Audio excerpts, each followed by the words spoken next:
I just want to say how happy I am. It's just amazing to walk around here during this coffee break and look at all you people who are gathered here today, see that someone from UK that I maybe met many times speaking with one of our family homes, and it's such a lovely mix of people here, and see how you all connect to each other. That makes me really, really happy.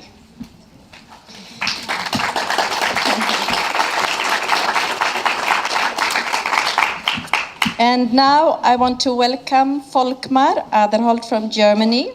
He is a person that knows most of the up-to-date research in this area.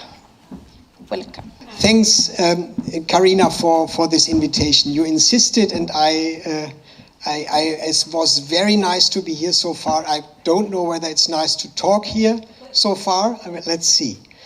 So, just a short introduction. 10 years ago, I started as a normal psychiatrist in a university clinic. I started to read, truly to read studies, full text studies, not abstracts.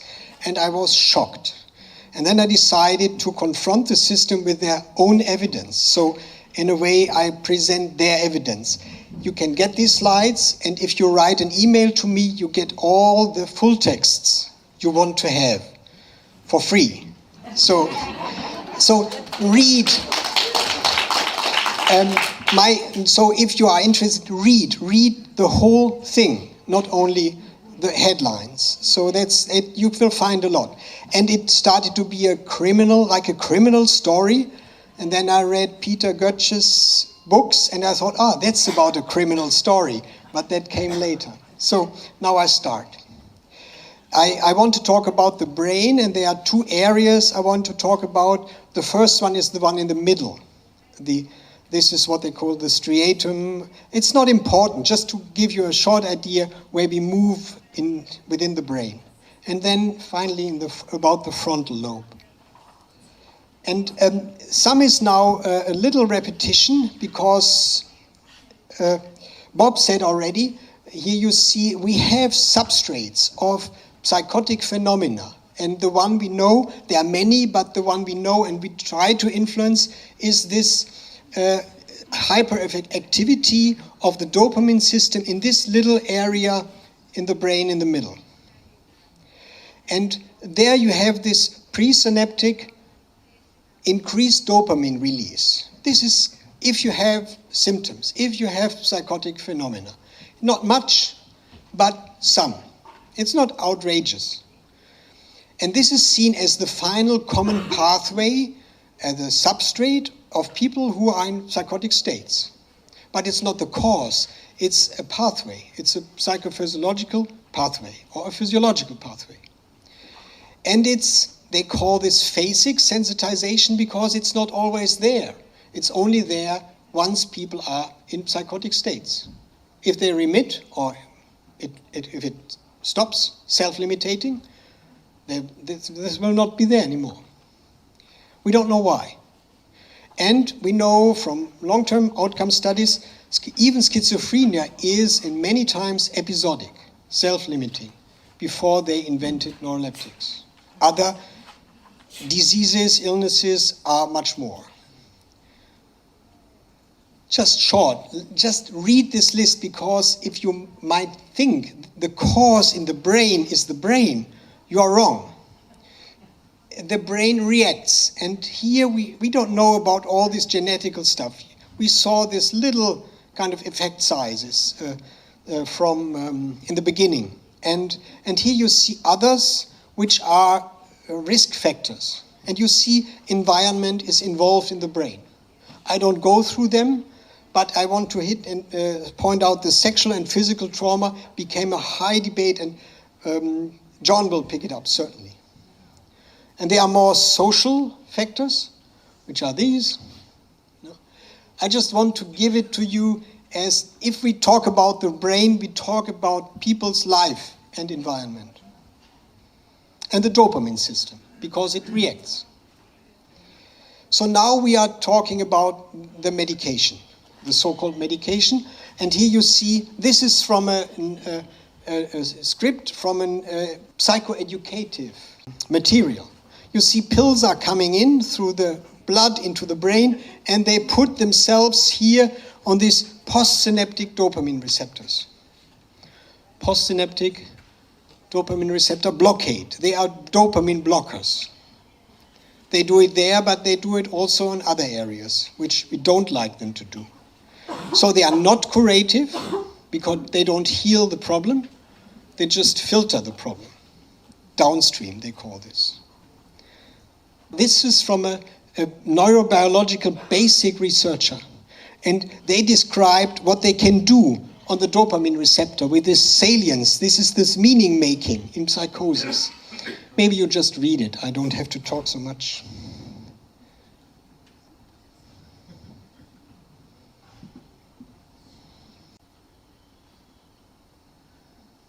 This is basic neuroscience. This is not a nasty antipsychiatric agitator. So people think of this. What are we doing? So we block a system which has to be there, which we need, and we should not overdo. And we know now it's a blockage of 60 to 70% of these receptors. More is bad. And to be short, here you see if we go more than 70, this is what we get. There's a threshold. If we keep the 70%, we could close to avoid all these side effects. I don't explain it because I want to move you through these problems. You see, they are all over 70. If we could titrate, we could make it. And so dose, I work very much with dosages because this is what you can influence in psychiatry the easiest way. Keep the dosages low. And here you see what we have in our hand if we use higher or lower dosages. This is a major catastrophe in people's life that shortens their life. And now I go for this long-term effects. You know, blockade is nice. It's the first days, so they are there and they block. But they do more, and we heard this already, because the brain is neuroplastic. The brain adapts. And this is from another basic neuroscience researcher, from Mrs. Samaha, and that's what she designed. It's such a nice picture. Take this one. Not nice what she says, but the picture. Here you see this is a antipsychotic naive subject in a psychotic state. Receptors, and here you can count 1, 2, 3, 4. And this is the high state dopamine receptor. He has a different configuration and he sucks in more dopamine. And here you see antipsychotic treated subjects, same amount here, presynaptic, but here you see they double the amount, up regulation, that's what we heard so far, and more of them are in a high dopamine, high state. 3.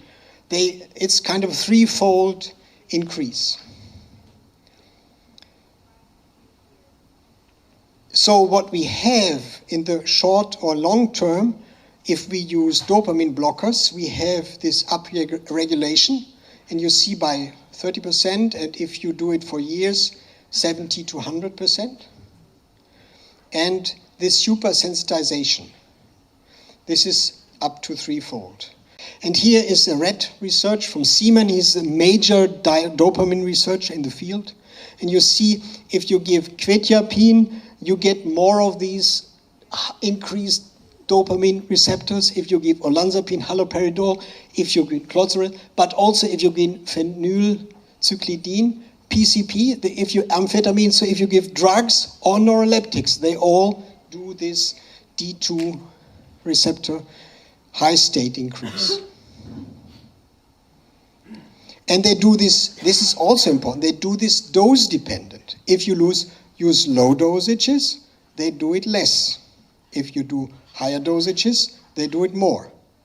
Upregulation and sensitization. So we also have this in our hand. So what is the result? So once they start to upregulate, you need higher dosages. We normally double the dosages in the medium term. The effectivity is decreasing. They don't work so good as in the beginning. You get rebound phenomena if you withdraw or reduce, and if you take them off from one day to the other, you have a threefold increase, up to threefold increase of relapses. And if you have a new relapse, the positive and negative symptoms are higher.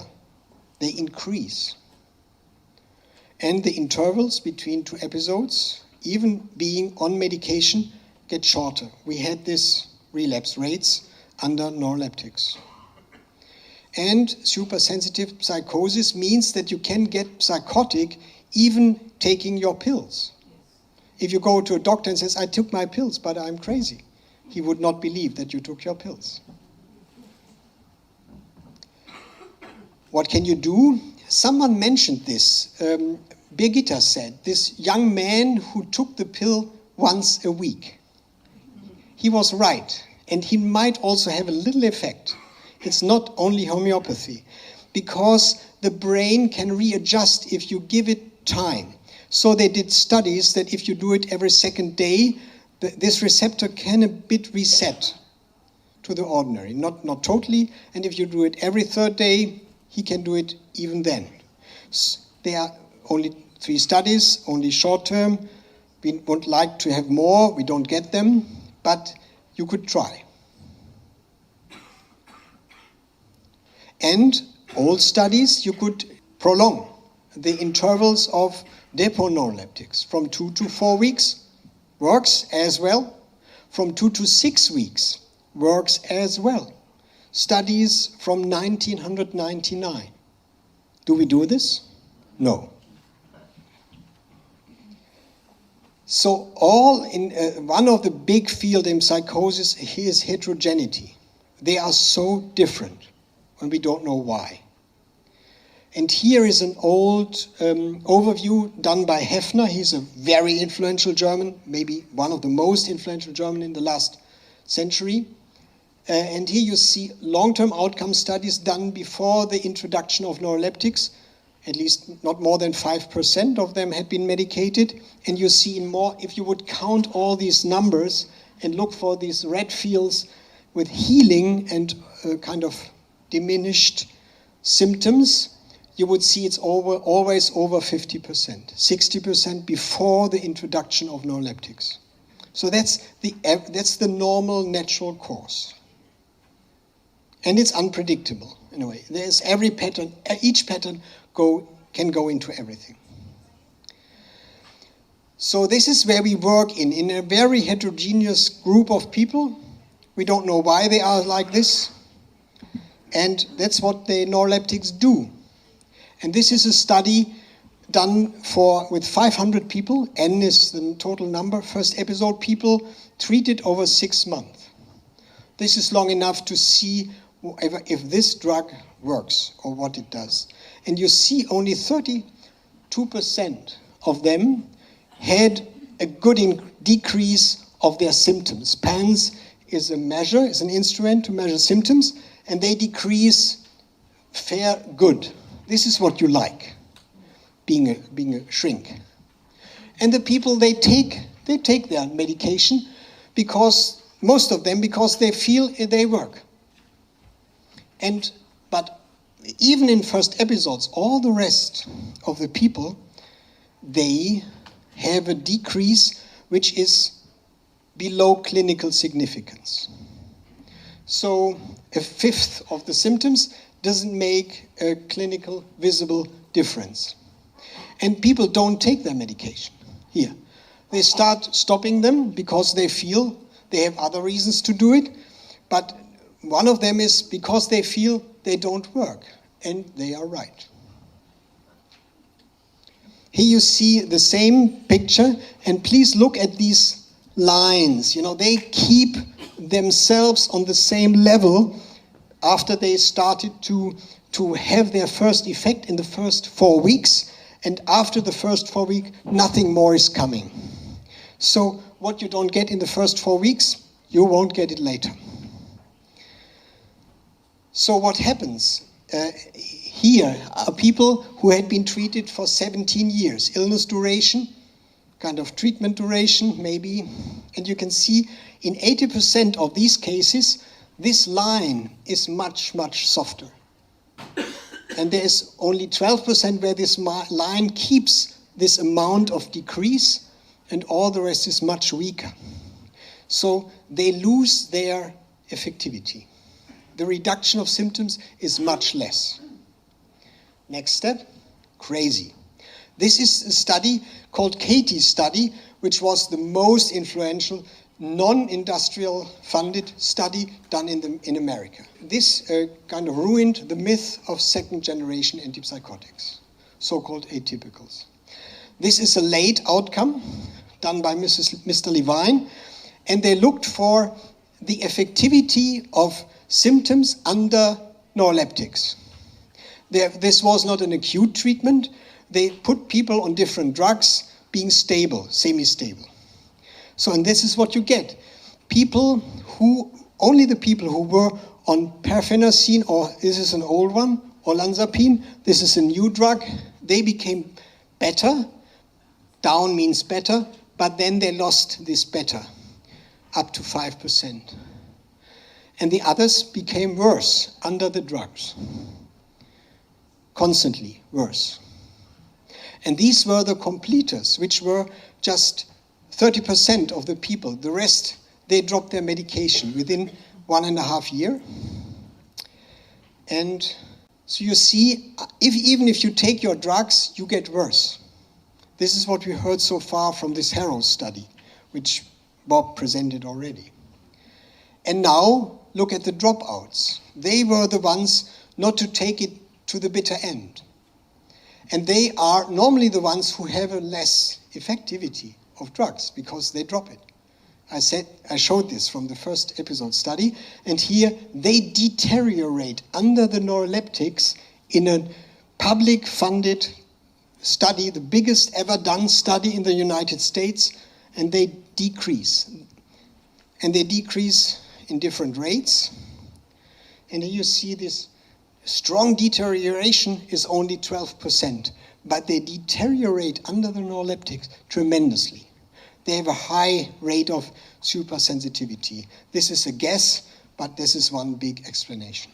In all the studies people do, which is comparing placebo towards medication, the placebo group is taken from people who were on medication before, who were withdrawn in 2 to 5 days, and they were called the placebo group. This is what we compare effectivity to. And I showed you that the rate of rebound and deterioration without the drug you took before, maybe for years, is high. So this is never counted in any placebo-controlled, randomized controlled trial. This is a provocation of the dosage. Here you see you have to stop dosing because the results will not increase. And here is what you can choose for drugs in multiple episodes. In this normal, you can go for 10 milligrams of aripiprazole. This is the maximum dose you would need. 200 of amisulpride, 400 of clozaril, quetiapine, and risperidone 4. So we over-medicate people in the natural field already. But we start to worse. We use higher dosages, and here you see what polypharmacy and higher dosages do to people. They have all these additional effects if we use polypharmacy. We react to less effectivity. We try to make it better, it doesn't work. I don't show these studies, but it's absolute scientific evidence that it doesn't work. Because I want to go into this brain, frontal brain reduction, because it does something else to the brain. Because I spoke about the dopamine receptors, now I spoke about gray matter reduction. And here you see this big study done over more than a year with 629 people, and this is a meta-analysis, and here you see the result.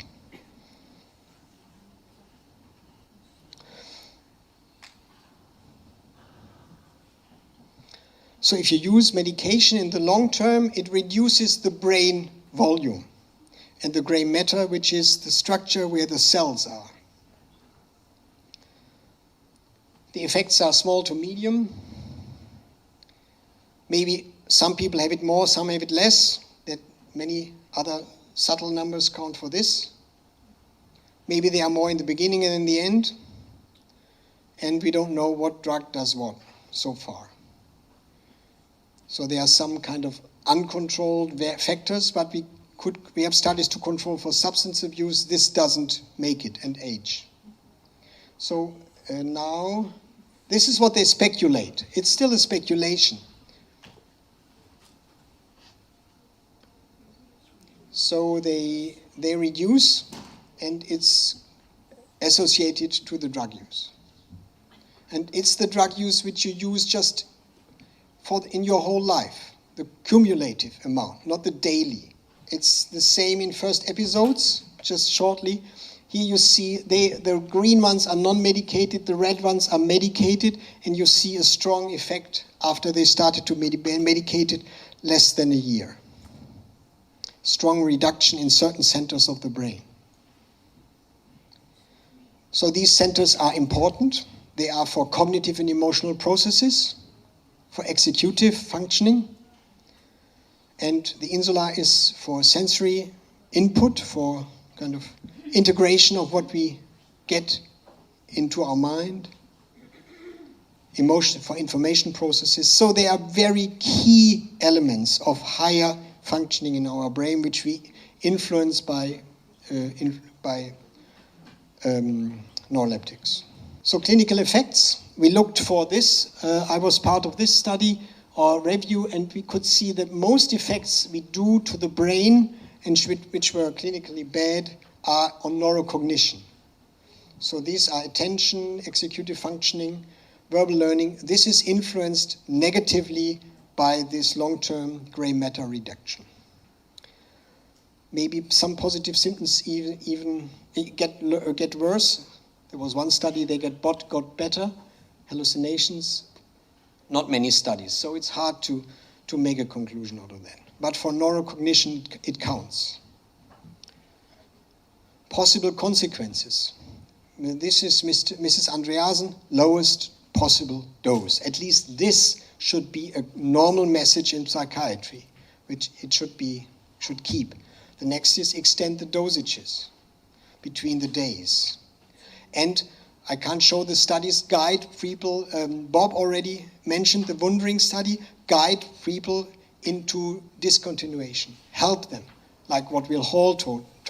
Don't let them alone as a professional. Help them to get out of the drugs, start soon, start slowly, and guide them, and a lot of knowledge has to be gathered how to do this. And last step, what Jaco already talked about, and Birgitta, postpone the medication in first episodes. We don't know whether it works if they had pre-medicated before, but with first episodes, it should be a normal use, but you need contexts. You can't do it out of the blue.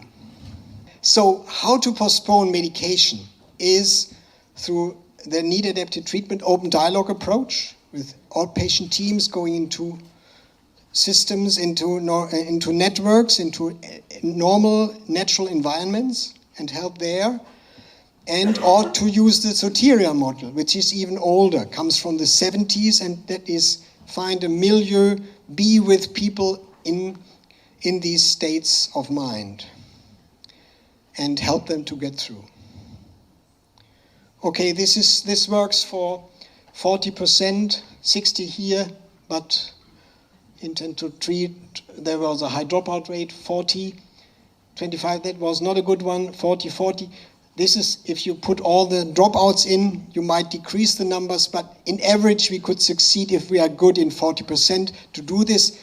Jaco and Birgitta were the first ones in the world, and so far the only ones to get higher, up to 70%. Or in schizophrenia diagnosed people in 55%. So we have a spectrum of differences, 40% without, 40% with, how long we don't know, 10% maybe intermittent, and we have 15% non-responders. They don't do anything with drugs besides side effect. So don't give it. You can find it out after a couple of months. And maybe you can read this, and when you read it, I would love Peter Götze to come over and take the last 10 minutes and to add something.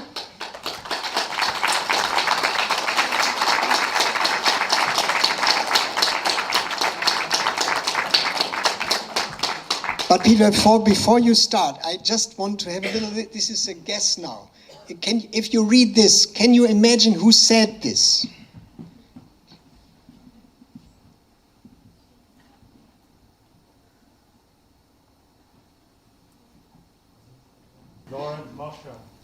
No, it's more crazy.